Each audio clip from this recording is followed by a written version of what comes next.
Leadership सारखीच आहे, भ्रष्ट किंवा व्यक्तिगत स्वार्थ किंवा स्वतःचा उत्कर्ष फक्त फॅमिलीचा आणि बिझनेस म्हणून पाहणारी या विषयाकडे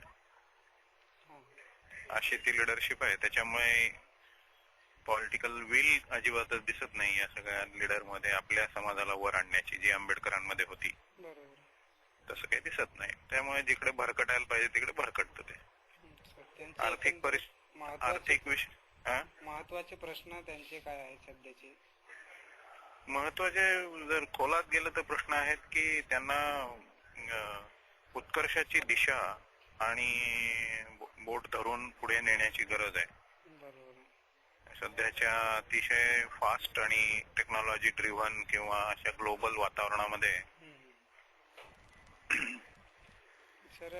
गुंडगिरी करून किंवा अत्यंत निकृष्ट दर्जाचं काम करून काही भलं होणार नाही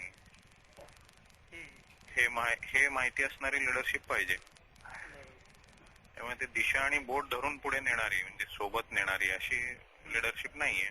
आम्ही आमचा थोडाफार प्रयत्न करतोय आमच्या पद्धतीने संस्थेमार्फत. बरोबर सर, एकंदरीत ग्रामीण भागात काय परिस्थिती आहे? म्हणजे अजूनही पण स्वातंत्र्य आधीची कंडिशन आहे का स्वातंत्र्यानंतर पण काही सुधार झाला किंवा नाही? नाही, सुधारणा तर भरपूर आहे, पण ती जशी एक वाईड स्प्रेड पाहिजे, म्हणजे सर्वस्पर्शी पाहिजे, तशी अजिबात नाहीये.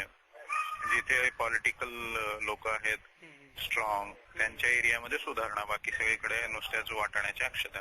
बरोबर सर, आता गव्हर्नमेंट काय करते यांच्या विकासासाठी, डेव्हलपमेंटसाठी सर्व स्तरातून प्रयत्न होत आहेत, विविध योजना त्यांच्यासाठी राबवत आहे, परंतु ते त्यांच्यापर्यंत कितपत पोहोचतात किंवा पोहोचत नाहीत, अजिबात पोहोचत.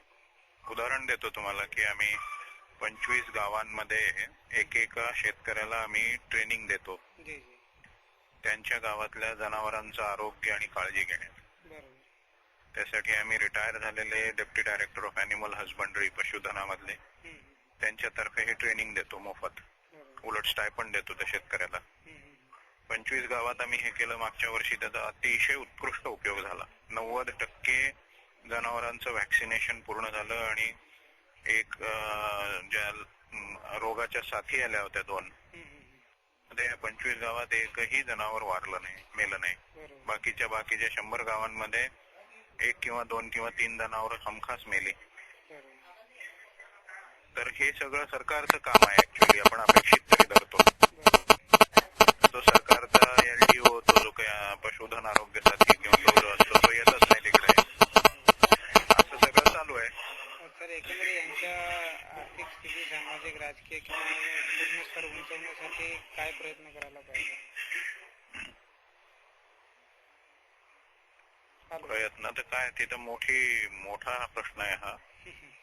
प्रयत्न खूप सर्वांगीण लागतात, म्हणजे इंटिग्रेटेड डेव्हलपमेंटचे प्रयत्न लागतात. एका बाजूला एज्युकेशन, हेल्थ हे विषय असतात, तर दुसरीकडे शेती विकास असतो, तिसरीकडे अवेअरनेस आणि एक्सपोजर असतं की समाज जग कुठे चाललंय त्याचा अंदाज लोकांना यावा.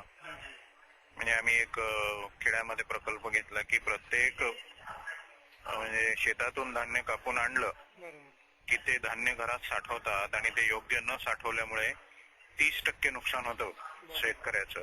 100 पोती धान्य आणलं असेल साठवायला तर 70 पोती विकता येतात त्याला. 30% धान्य घुशी खातात, उंदीर खातात किंवा ते सडतं.